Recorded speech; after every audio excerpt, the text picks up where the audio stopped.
Há muita discussão sobre a questão da anistia.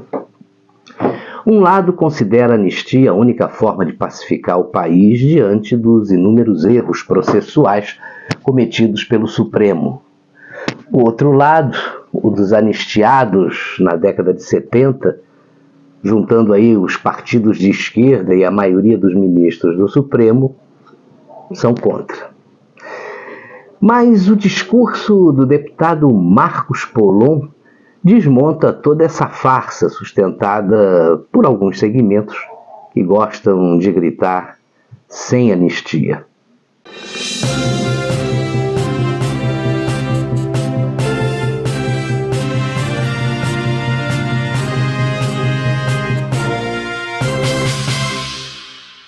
O projeto de anistia seria desnecessário se esses processos inconstitucionais mantidos pelo Supremo Tribunal Federal fossem todos anulados.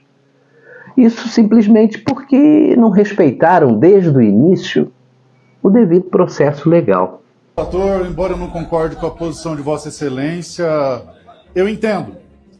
Aqui nessa casa funciona assim, você vê numa ponta o PT que quer deixar todo mundo na cadeia e Vossa Excelência acredita que nós queremos anistia. O primeiro erro está aí. Nós não queremos anistia. Nós toleramos a anistia ampla, geral e restrita porque é o único remédio jurídico para sanar esse absurdo. Eu poderia elencar para o senhor quais os princípios de direito penal, processual penal, direito constitucional que foram lesados. Eu sou professor disso há mais de 20 anos. No entanto, a gente iria até amanhã. Eu desafio qualquer jurista do Brasil, citar sequer um que não foi desrespeitado, a começar do promotor natural.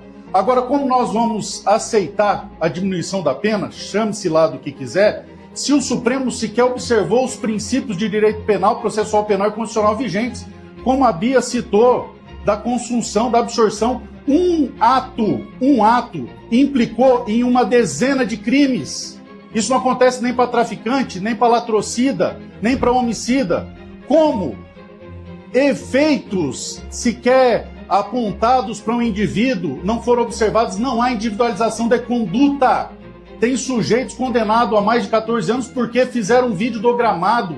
Não houve, fulano quebrou um microfone, Beltrano quebrou uma vidraça. Os processos são terrivelmente nulos e eu não estou entrando nem na fraude que o Tagliaferro aponta. Estou apontando apenas requisitos formais. Então não pense, Vossa Excelência, que a anistia é o ápice do que nós queremos. A anistia é um desrespeito em relação à ordem constitucional. A anistia é o reconhecimento de que essas pessoas em tese teriam cometido algum delito, mas não cometeram.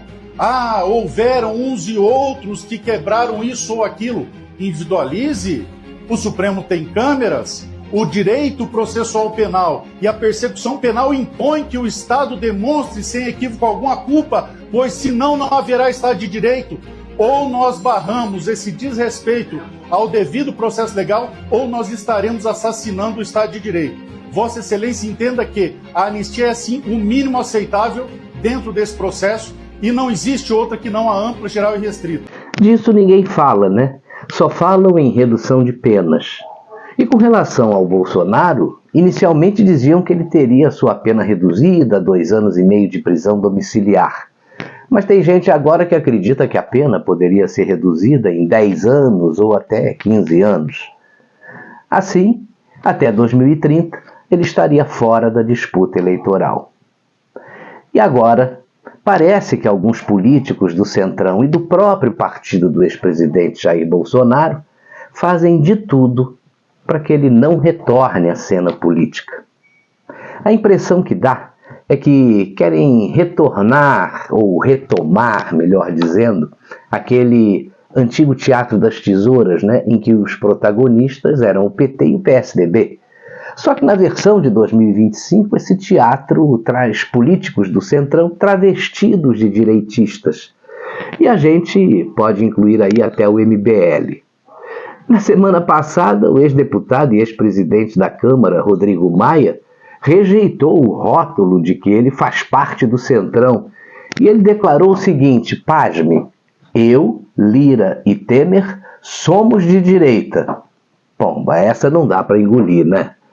É visível a estratégia de rotular determinados políticos do Centrão como de direita para justificarem a luta contra a esquerda e, de quebra, contra a extrema-direita, representada justamente pelo bolsonarismo.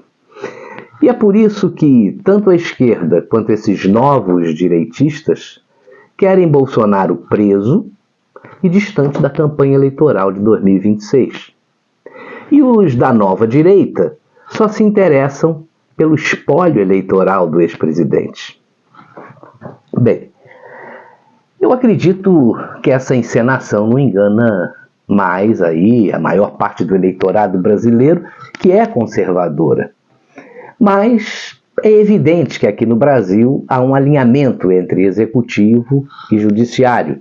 E quando você tem três poderes que, em tese, seriam independentes e dois deles se juntam, o que sobra perde a guerra. E o que dizer quando parte dos políticos do poder que sobra ainda são reféns do STF? A ditadura do judiciário é uma realidade no Brasil. Embora os ministros continuem negando, né? Mas como disse o jornalista Rodrigo Constantino, o Brasil vive um paradoxo perfeito.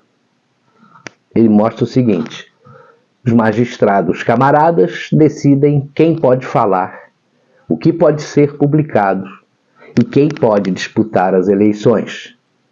Suspende-se o devido processo legal e tudo em nome da defesa da democracia. Realmente, é o paradoxo perfeito. E agora, com as sanções aplicadas pelos Estados Unidos contra Alexandre de Moraes, sua esposa, suas empresas e até aliados próximos, as estruturas começaram a balançar, né? Pelo visto, vem mais pressão por aí. Se não houver uma reação interna, o Brasil vai continuar indo de mal a pior.